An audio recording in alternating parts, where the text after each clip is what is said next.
Alright, I'm going to finish up the lesson 7.4. And honestly, we did the most important things in class today. We just came up a little bit short on, there's some word problems and equations that are quadratic in form. So let's go ahead and wrap this up. So for number 2, the second application, we have a rectangle that looks like this. Basically, it's a piece of cardboard or tin or whatever it is, and we're cutting out these squares, and then you can fold up the sides and make a box that'll be open at the top. So that's the idea. So each of these sides is going to be x. The sides of these little squares we're cutting out of the tin, and we were told that this left side is 10 centimeters long. That would be our width, and our length, you're going to have those two x's, and this is 20 centimeters. And so now once you cut out the squares and you fold up the sides, you get a box that looks like this. So that's the challenge, is can you picture this box that we're creating from the tin rectangle after we cut out the squares and we just fold up the sides. So notice the width now, because we're cutting out these two x's here,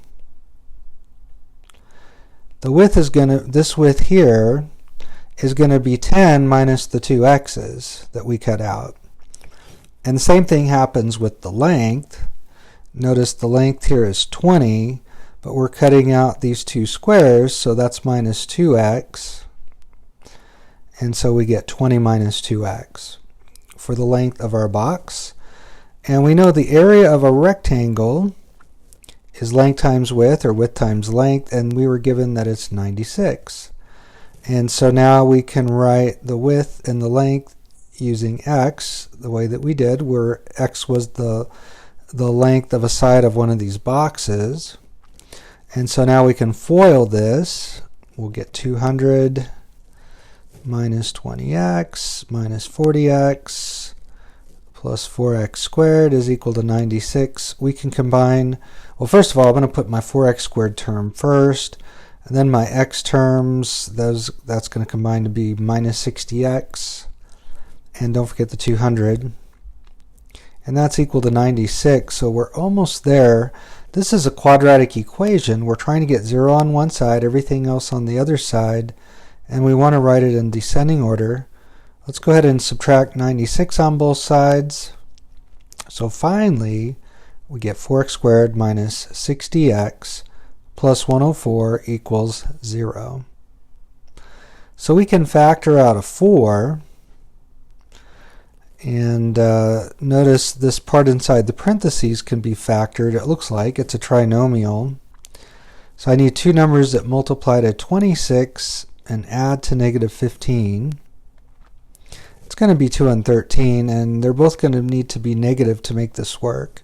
Notice negative 2 times negative 13 is 26, and negative 2 plus negative 13 is negative 15.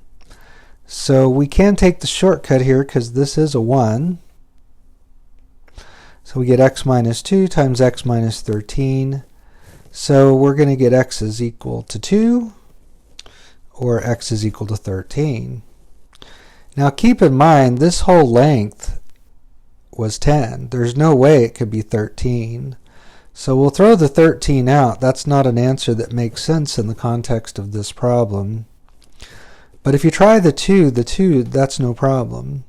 10 minus 2 x's, well, that would be 10 minus 2 2's, or 10 minus 4, so that side would be 6, so that's no problem. And so that's our final answer, x is equal to 2. That's what we were asked to find. Now let's look at these equations that are quadratic in form.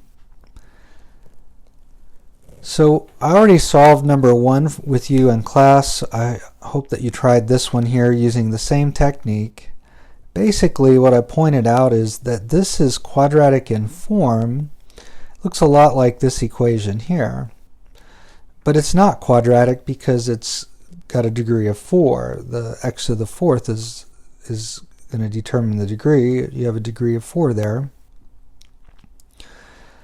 However, let's go ahead and use the AC method, which we would normally use to solve an equation like this, and we can actually use the AC method to solve this.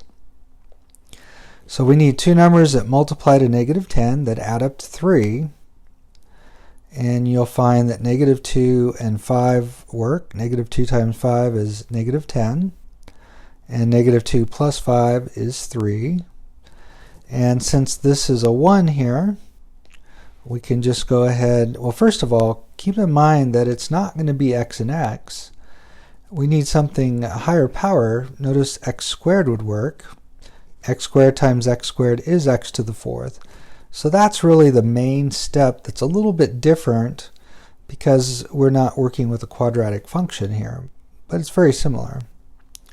So we'll put in our numbers and we'll set each factor equal to 0. So now we want to use the square root method because we can get x squared by itself equal to a number and then take the square root of both sides. So let's do that. So we get x squared equals 2. We'll take the square root of both sides. Don't forget your plus or minus. And so we get x is equal to the negative square root of 2 or positive square root of 2. On this one here, we get x squared equals -5. We'll take the square root of both sides. Now remember, square root of -5, that's not a real number, that's imaginary. And so we need to pull out an I. We get plus or minus square root of 5 times I. So we have 4 answers here. Negative square root of 2, square root of 2, negative square root of 5i, and square root of 5i. Notice this is quadratic, which is degree 4, and we got 4 answers. That's not a coincidence. Let's move on to number 3. So in this problem, y to the fourth plus 4y squared minus 5 equals 0, we are going to use a different technique. So first of all, this is called the substitution method. So we need to make some kind of substitution that's going to help us to write this as a quadratic equation. Well, it turns out the trick is found by looking at your term in the middle. Notice we've got a y squared there. That's our variable term, the variable part. And that's actually what we're going to let u equal, y squared. By the way, substitutions like this are very common and do this kind of thing a lot in calculus courses. So we want to give you some good exposure to doing u substitutions. Alright, so if u is y squared, I need an expression for y to the fourth. Let's just go ahead and square u. If we square u, that means we got to square y squared. We're just squaring each side of the previous equation. So we get u squared equals y to the fourth. So notice we now have a way to write y to the fourth. So y to the fourth is u squared plus 4y squared, but we said y squared was u, minus 5 equals 0. So notice by making this u substitution for y squared and y to the fourth, we get an equation that is quadratic. So we would solve it like any other quadratic equation. We try to factor it here. This does factor. 1 and 5, negative 1 and 5 will work. And let's just go ahead and plug those in because we do have a 1 here. We could just plug that in. So we get u equals 1 or u equals -5. Now we're not done yet because if you look back at the original equation, we're not solving for u, we're solving for y. Well, remember we said u is equal to y squared. So we're just going to change, remember we're supposed to be solving for y, not u. So we're going to replace u with y squared. And now we just are going to use square root method, so we'll take the square root of both sides. We get plus or minus 1 on the left. For y squared equals -5. We'll take the square root of both sides. We get y equals plus or minus square root of 5 times I. And so once again we get 4 solutions. It's a little bit different than what we were doing before. I would say it's a little more abstract. But again, this whole concept of doing a u substitution is something that's going to be quite useful as we prepare for calculus. All right, so there's our final answers. Let's move on to number 4. Now this is not obvious by any stretch that this is quadratic. You know, you might think, what times itself gives you x? Well, if you thought about it, you might realize that square root of x times square root of x is equal to x. But that's not obvious. So again, we'll look to the middle term to help us here. We have 3 terms here, and it's obviously we just did some problems that where we're using these u substitutions, so we're just going to follow the same pattern we did there, like in the last problem. So we'll look at our middle term, and we have x as square root of x, so that's what we're going to let u equal. And notice if we square both sides, well, the square root of x squared, that's just going to be x. And so u squared is equal to x. So we can replace x with u squared. We can replace the square root of x with u, so minus 3u. Minus 4 equals 0, so we can go ahead and factor this using the AC method. Let's see, 1 and -4 are going to work here. And we can just plug those in, and so when we solve, we get u is -1 and u is 4. But don't forget, we're not solving for u, we're solving for x, so we need to write u, which is equal to square root of x, so that it's in terms of x. So square root of x equals -1 and square root of x equals 4. So to get x by itself, we need to get rid of the square root, so we're going to have to do the opposite of taking a square root. We're going to square each side. So we'll get x equals 1. And over here, when we square both sides, we get x equals 16. Now, especially with square roots, it's always a good idea to check these equations. We learn with radical equations, we always want to check our answers. So notice if you plug in 1, you'd have x minus 3 times square root of x. That would become 1 minus 3 times the square root of 1. Minus 4 equals 0. I'm just plugging 1 into this equation at the very top. So it'll be 1 minus 3 minus 4 equals 0. That is not true. That's a false statement. And so x equals 1 is not a good solution. If you try the 16, 16 minus 3 square root of 16 minus 4 equals 0. So again, I'm replacing x here with 16. And notice you get minus 3 times 4, or minus 12. Notice that does equal 0. And so 16 does work, and that's our only answer.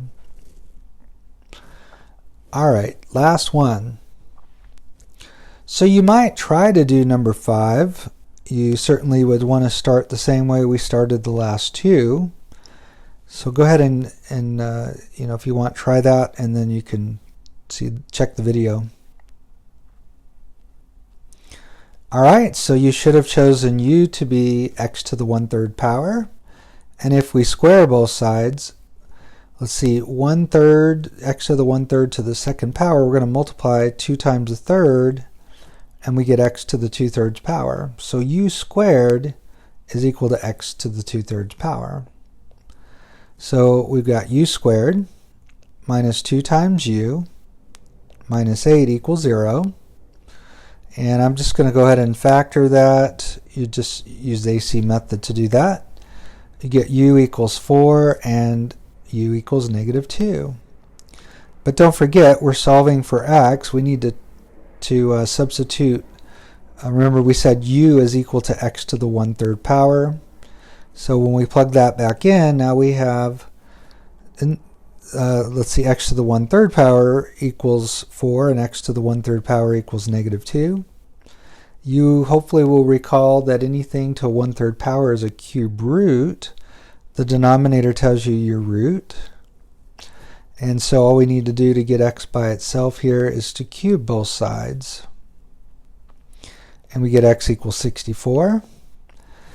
And cube root of x equals negative 2. We'll cube both sides again. And you get x equals negative 8. Now you may want to use your calculator, but you can double check that these both do work. But since you're taking cube roots, because these are to the 3rd power, it's pretty safe to say that you're going to have answers that are going to work. All right, and that's it for this lesson.